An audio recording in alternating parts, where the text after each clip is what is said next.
我想问你，就是说，是个人观跟你个人有关系。那从维吾尔在线上也看到，就是你的影响力相当大，在维吾尔当中，被维吾尔人誉为是维吾尔人的良心。但是呢，就是从你个人的利益上来看的话，就是这几年其实是跌宕起伏，就是从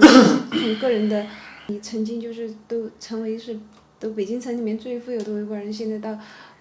有这种说法说到最贫穷的这样的这么一个起落特别大，对于个人来说，这样这个在经济上，另外从个人的政治上呀、安全上呀，你现在都面临特别危险的状况，你是怎么来看待这个问题？怎么想？我觉得你应该面对这些问题，因为你应该知道你是这个理念，你是这样的人，你应该能想到的。但是我原来没有想那么复杂，我当时知道我肯定遇到一些挫折，甚至想过可能把我判刑10年、20年。我认为我有承受力的，因为我刚开始我有这个准备，这是一个。是什么时候有这种？其实网站开始初期，我当时有一种面对，虽然问题想的没那么严重，但越来越08年有过，去年。对，08年有过，今年这种语气更强烈。然后75的时候居然点出来，虽然我知道他的指控是没有道理的，但是呢，我就有更那种糟糕的准备，心理准备。但是到目前为止，虽然经历了很多压力，很多磨难，然后说你一样，包括我的家庭，包括新疆的亲人朋友，已经在生活层面上都影响了，对吧？现在我们是从这个月开始就靠那个2100块钱吧，靠那个，所以家里我们有标准，比如说这1个礼拜家里人就是没有用那个肉，人还没有肉的那些东西，我们弄鸡蛋，然后就保证孩子吃鸡蛋吧，就这1个礼拜，然后吃牛奶，然后我们就觉得回到那个新疆的农民的生活，我觉得很正常。我们就用那个茶吃馕，然后有时候觉得吃一下蔬菜，弄一下什么那个大豆菜呀、白菜呀、凉菜，然后土豆丝然后有时候觉得必须得有营养，吃点鸡蛋，用鸡蛋炒菜嘛，对吧？比如说今天做的抓饭，因为昨天我买肉了，我们这个月我们看到了还没付水费就是551块钱，然后那个孩子他妈昨天还问我说你别担心，昨天我晚上借了1000块钱，政府这一块我也有心理准备，这个钱没有了，对吧？然后这个月底就是我们过完过完节，我孩子的妈她回到新疆，然后她不花钱嘛，就是在家里，对吧？然后她就昨天告诉我，她还有4万块钱私房钱，原来我给的，然后甚至是原来我婚姻的时候给的一些聘礼，家里人给她的钱。然后我有一些首饰、玉镯呀、玉石我还有一车，对吧？所以我也准备把车卖掉最近，然后存到孩子的账户，让我女儿上学用。我跟我女儿也谈了，毕竟15岁嘛，而且她知道很多问题比一般的孩子成熟而且我认为，一个民族某一个阶段，并且这个国家的环境以言论获罪，因为办了媒体获罪，因为说真话获罪，对不对？我愿意，我觉得是很荣耀的事情，对吧？而且真的那个时候出现的话，我以前就说过，用我卑微的生命呼唤自由，这是幸福的事情，骄傲的事情，对吧？所以这个不应该是很痛苦的，短期一听的时候可能紧张，我有过，但我觉得这可能持续几分钟，甚至可能是几个小时。我唯一的牵挂就是母亲和孩子们。要是判死刑，我有心理准备。这个也许我们民族的人付出的代价吧，对吧？我一定他们付出代价的话，可能虽然把我送进去，可能更多的引起对我国民族的关注，可能引起更多的思考，可能引起包括国民族内部还有外面的，更何况现在很多汉人、很多外国的朋友、很多不同的民族的朋友知道我，而且知道我的理念，我不是暴力的，我没有违法的任何事情，只不过我真的努力想发表一些声音，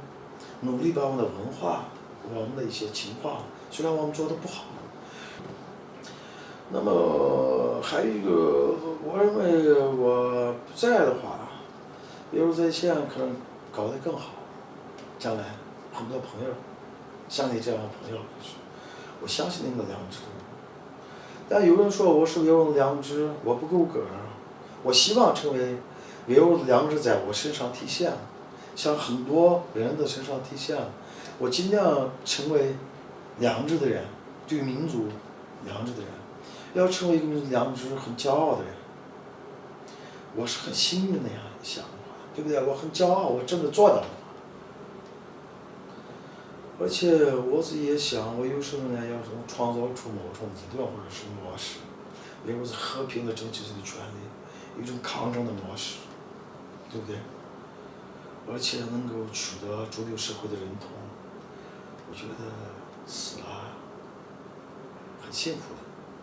对不对？我不喜欢暴力，我不会提倡暴力。我并不认为汉民族是我们敌人，哪怕在这两个民族仇恨仇杀发生的时候，甚至发生民族屠杀的时候，我也会呼吁汉民族应该是我们的朋友，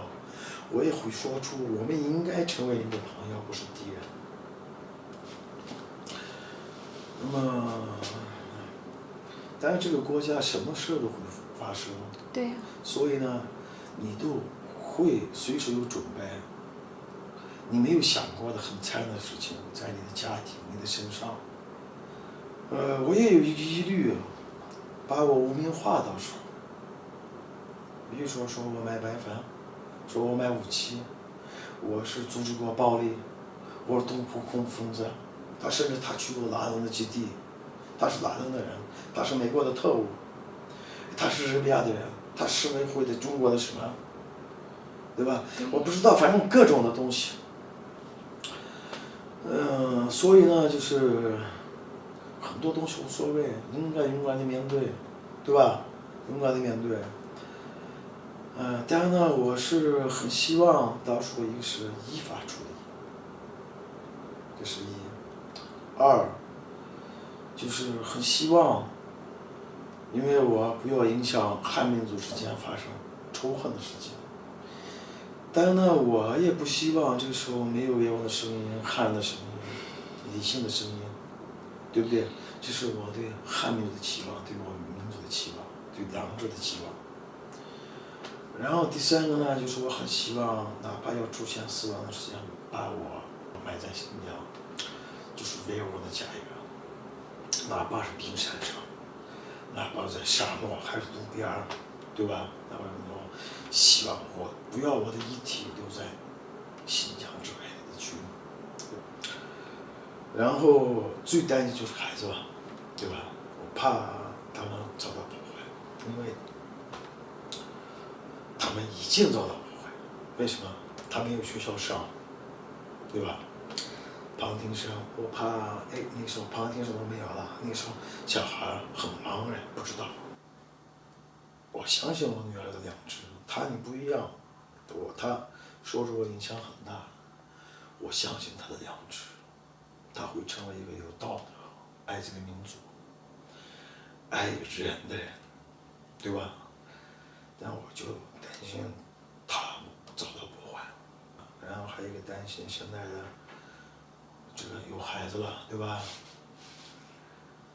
然后她是没有工作。将来回新疆不可能有工作，就是我将来的孩子，我妈妈也老了，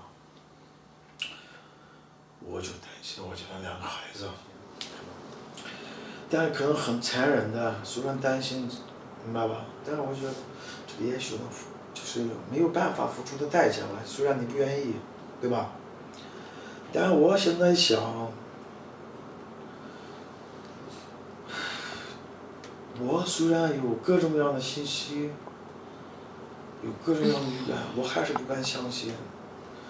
这个国家真的吧没有危害性的，我真的弄成这样，有时候也怀疑，明白吧？但是现在我得到的信息啊，预感，对吧？是那样。然后呢，我就考虑到，我想，哎，生存下去，生存，然后才能给这个民族做事，对吧？忍气吞声，这东西，是不是啊？所以有时候有些感觉，哎，这样，对吧？什么时候能发生？但是又觉得想一说不可能吧，也不可能那么卑鄙，再卑鄙不能那样吧？还是一种人家说是我是幻想嘛，对政府，我还认为哎，他在改变啊有些东西，并且北京跟新疆不一样，对不对？按北京的思路决定。